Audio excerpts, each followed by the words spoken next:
Assalamualaikum warahmatullahi wabarakatuh. Perkenalkan kelompok kami, dengan saya Rahmat Alferinata. Saya Isra Nur Awini. Saya Dewi Cintia. Saya Fitri Ramadini. Saya Dara Pertiwi. Kami dari mahasiswa Universitas Al-Azhar Indonesia, Program Studi Manajemen, Fakultas Ekonomi dan Bisnis. Di sini kami akan menjelaskan terkait prospek dan tantangan perbankan syariah serta akad-akad pada tahun 2024. Video ini kami buat untuk tugas akhir dalam mata pelajaran Manajemen Keuangan Syariah. Peran perkembangan syariah. Sistem ekonomi kapitalis dan sosialisme dalam mempertegas eksistensinya sebagai sistem yang mampu memecahkan segenap permasalahan ekonomi, lalu Islam hadir dengan sistem yang baru dan mencoba memberikan alternatif solusi atas sistem sosialis dan kapitalis dengan memadukan antara nilai-nilai Islam ke dalam interaksi sosial ekonomi, untuk menepis pandangan bahwa Islam adalah agama yang hanya mengatur tentang ibadah vertikal antara manusia dengan penciptanya. Dalam perspektif Muhammad ekonomi Islam, konfigurasinya tersusun atas beberapa bagian diibaratkan sebuah bangunan rumah. Implementasi dari prinsip syariah inilah yang menjadi pembeda utama dengan konvensional. Pada intinya, prinsip syariah tersebut mengacu kepada syariah Islam yang berpedoman pada Al-Quran dan Hadis. Dan Islam sebagai agama yang merupakan konsep yang mengatur kehidupan manusia secara komprehensif dan universal, baik dalam hubungan dengan Sang Pencipta maupun dalam kehubungan sesama manusia.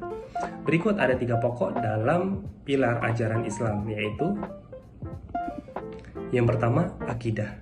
Komponen ajaran Islam yang mengatur tentang kehidupan seorang muslim, baik dalam bidang ibadah maupun dalam bidang muamalah, yang merupakan aktualisasi dari akidah dan menjadi keyakinannya. Kedua, syariah. Komponen dalam ajaran Islam yang mengatur tentang kehidupan seorang muslim baik dalam bidang ibadah maupun dalam bidang muamalah, yang merupakan aktualisasi dari akidah yang menjadi keyakinannya. Ketiga, akhlak. Landasan perilaku dan kepribadian yang akan mencirikan dirinya sebagai seorang muslim yang taat berdasarkan syariat dan akidah yang menjadi pedoman hidupnya, sehingga disebut memiliki akhlakul karimah, sebagai hadis Nabi yang mengatakan, "Tidaklah sekiranya aku diutus kecuali untuk menjadikan akhlakul karimah." Masuk ke materi dasar pemikiran perbankan syariah. Ya, adapun dasar pemikiran dari perbankan syariah, yaitu yang pertama itu ada larangan riba atau bunga.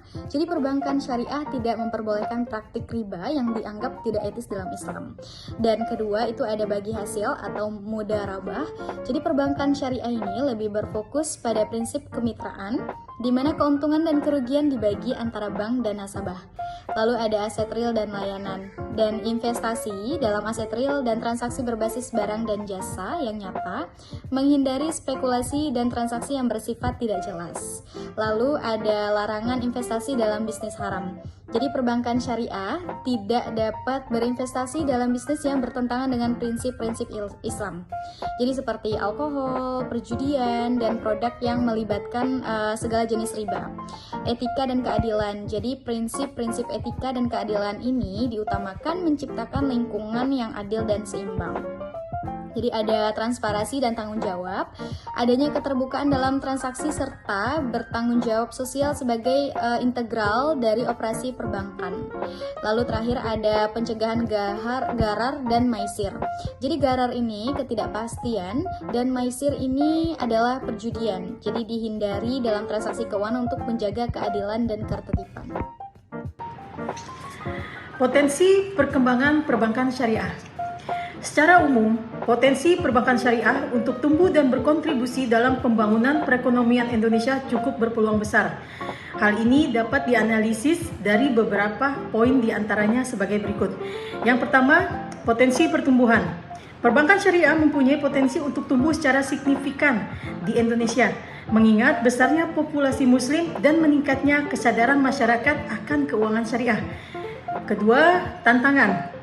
Meskipun memiliki potensi pertumbuhan, perbankan syariah menghadapi beberapa tantangan, baik di internal maupun eksternal. Tantangan-tantangan ini perlu diatasi untuk memastikan pertumbuhan berkelanjutan perbankan syariah. Yang ketiga, dukungan pemerintah. Pemerintah memainkan peran penting dalam mendukung pertumbuhan perbankan syariah. Pemerintah dapat menciptakan lingkungan yang menguntungkan bagi perbankan syariah dengan menerapkan kebijakan dan peraturan yang mendukung pertumbuhan sektor ini. Dan yang terakhir, yang keempat, pendidikan dan pelatihan. Pentingnya pendidikan dan pelatihan untuk pengembangan perbankan syariah. Hal ini mencakup pendirian universitas dan lembaga yang menawarkan kursus keuangan Islam dan pelatihan profesional di bidangnya. Adapun di tahun 2024, menurut Chief Economist PT Bank Syariah Indonesia Tbk, Bapak Banjaran Surya Indrastomo mengungkapkan prospek dan tantangan sektor keuangan khususnya perbankan syariah di tahun 2024. Secara umum, sektor keuangan pada tahun ini akan mengalami semacam titik balik atau turning point. Beliau menilai bahwa ada periode tertentu dalam perbankan yang melompat setiap 10 tahun sekali mulai dari tahun 2004, 2014, dan 2024 saat ini. Turning point tersebut akan berdampak pada konsolidasi sektor keuangan, termasuk sektor keuangan syariah masih akan terus berlanjut sehingga akan terus bertumbuh di tahun 2024. Akan tetapi di redaksi yang berbeda, Direktur Utama Bank Syariah Indonesia, Bapak Heri Gunardi mengatakan, tahun 2024 diprediksi akan menjadi tahun yang menantang seiring outlook kondisi perekonomian global yang diproyeksi mengalami perlambatan dan berpengaruh ke kondisi perekonomian nasional. Artinya, bank harus memikirkan serta mendorong dana murah pada sisi tabungan, retail, serta adanya kemampuan pada digitalisasi yang kuat. Prospek perbankan syariah tahun 2024, PT Bank Syariah Indonesia Tbk atau BRIS atau BSI prediksi pembiayaan perbankan syariah bakal tumbuh 10,25% pada 2024. Chief Economist BSI Banjaran Surya Indrastomo prediksi pembiayaan syariah tumbuh 10,25%. Seiring dengan pertumbuhan tersebut, dana pihak ketiga atau DPK syariah juga diperkirakan ikut tumbuh sebesar 11,43% pada tahun depan. Prospek perbankan syariah terus berkembang seiring meningkatnya kesadaran masyarakat akan keuangan yang sesuai dengan prinsip syariah. Pertumbuhan ini didorong oleh inovasi produk, penerapan teknologi, dan dukungan regulasi yang memadai. Bank-bank syariah dapat mengambil peluang dalam pasar yang terus tumbuh ini dengan menawarkan produk yang kompetitif dan memberikan pelayanan yang berkualitas. Tantangan perbankan syariah pada tahun 2024 ini adalah meyakinkan stakeholder lebih lanjut bahwa sebetulnya keuangan syariah itu juga tidak hanya muslim friendly, tetapi juga business friendly. Untuk itu, sebagai perbankan syariah mampu mendorong perekonomian nasional di berbagai macam bidang, tak hanya di level individual muslim, tetapi juga terbuka untuk bekerja sama dengan sektor lainnya. Untuk bekerja sama dalam berkolaborasi dengan semua pihak di sektor usaha untuk sama-sama membangun perekonomian Indonesia. DPK meningkat sebesar 11,43%, pembiayaan meningkat sebesar 10,25%. Upside opportunities yaitu adalah pulihnya mobilitas dan konsumsi. Yang kedua ada akselerisasi digitalisasi. Yang ketiga ada ekosistem haji. Yang keempat ada program hilirisasi.